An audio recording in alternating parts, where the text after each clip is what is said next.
Hey guys, it's Michelle from Blue Roof Cabin Upholstery, and today I'm here to talk about some techniques for removing the fabric from your furniture before you reupholster it.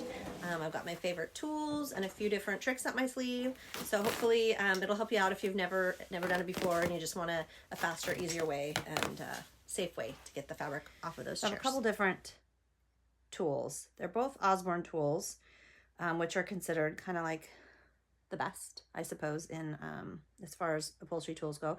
You can also get some knockoffs too.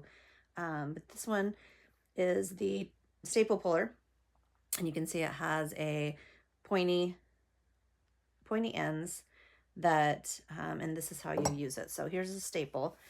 There's two ways you can use it. So you dig in a little bit and pop the staple up. These staples are breaking, of course.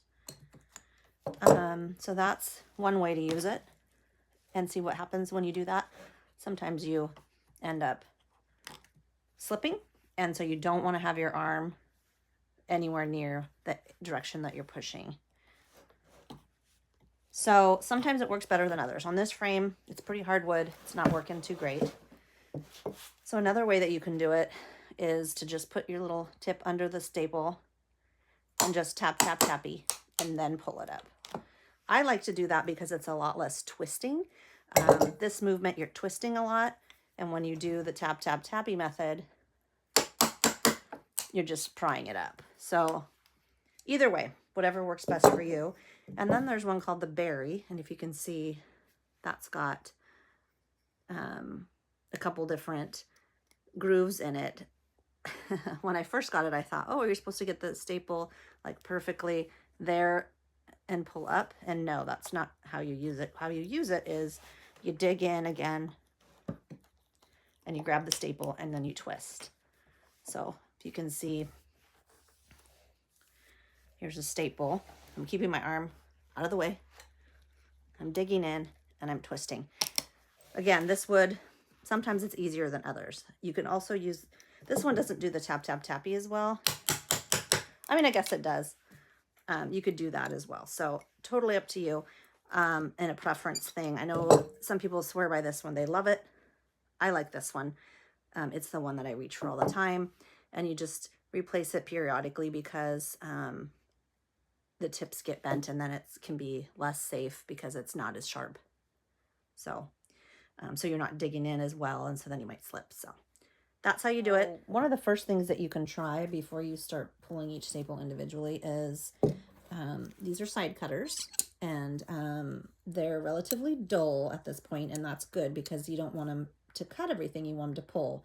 So when you get a new pair, you might take like a nail and dull them. Otherwise you'll be cutting everything instead of pulling everything.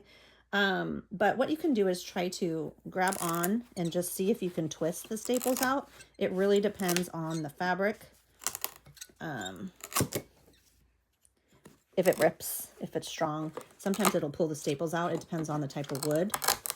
So as you can see, basically what's happening is they're just pulling through.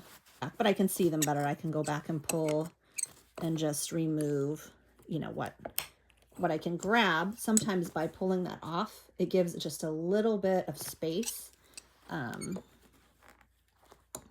So that's why it's good to try it, because sometimes that can, see, now it's pulling some of them out and it's working good. So I'm going to pull all of these staples all the way around, and then we'll go from there. Okay, so once you have the bottom done, now you have the back, and this type has welt and metal tack strips. So you can, sometimes you can just pull them out. If you can't, then you can take your tack puller or whatever and just kind of pop it out. Always try to pull, because that's easier. But if you can't, it just depends on the wood. Okay, so we got that side.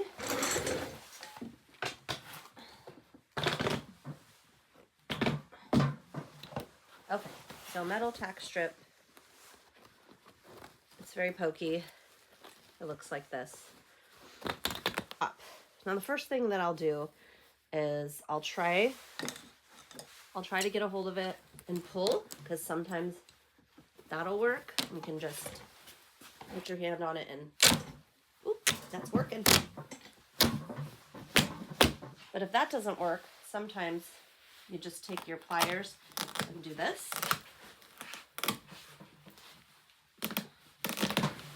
And sometimes that doesn't work. So then you have to knock everyone out individually. But depending on the wood and the type of fabric, if you can get that to work, definitely start with that method. So now I've got a bunch of staples that are partially sticking out. I'm going to pull those. And now I'm going to take and try to pull this out.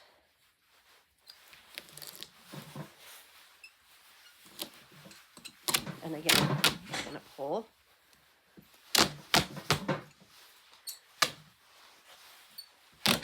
And I'm not having to reef too hard. You don't want to break anything, but this is coming off lovely. And like I said, if it doesn't work, take it and twist. Oftentimes that'll work, but this one's just a dream. So now I gotta go back through. Pull those acting pretty good. Sometimes if that doesn't work, what you can do is take a razor blade, just carefully cut, hopefully just the fabric. Now I'm removing everything on this piece, so I'm not that worried about it. If I was keeping the back foam, I might not do it like that. I might try to be a little bit more delicate, like something like this, so that I didn't cut into whatever was there. The reason why I'm doing that is so that I can get to this a little easier and try the pull technique, the yank technique, or this move. Let's see how well that works. And I couldn't do that if I didn't cut it. Now, if you're planning on using your pieces for a pattern, what you're going to want to do is make sure that you note on here that you cut it. So let's say I cut this whole thing and then I went to lay it out on top of my fabric and I forgot. Because you don't think you're going to forget, but once you get to the point of laying all these pieces out, maybe if you're trying to really maximize your yardage, you might forget. So here I would just add 2 inches and then an arrow. You can see that. Just so that I don't forget if I use this as a template to just cut the pieces. So this is actually going really nicely. So I'm going to finish the rest of that. And then, oh, look at that. Here's a little clue of what the original fabric was. It was a tweed with some orange in it. I'm going to have to save that for my client because I know she'll want to see that. So I'm going to pull the burlap off. Okay, then once you get the backs and everything opened up, this is the part that comes from the back and from the seat. So you got to pull all this up. And then arms would be the same thing. This piece doesn't have arms. But for my students, this is where I would say, once you pull that up, just leave the fabric on the piece when you bring it so that we can take a look at the foam and the insides together and evaluate that. You'll have a little time to remove that if need be.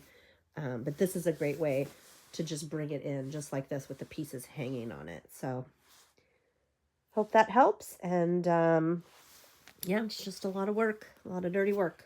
Okay, last but not least, I'm going to show you one that I use occasionally, not as often as some, because I find it to be a little bit harsh and I want to make sure that I'm really careful with people's furniture.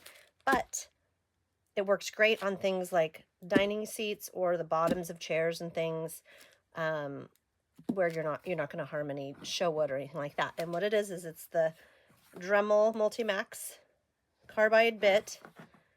And let me just show you what it does.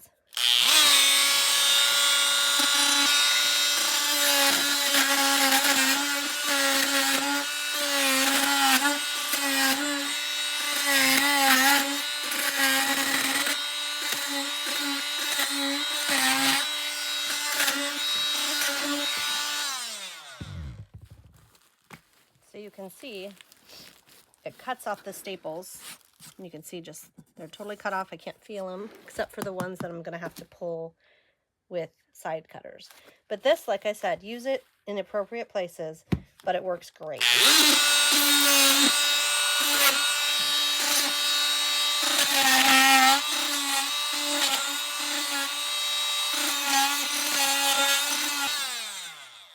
I know I should have led with that.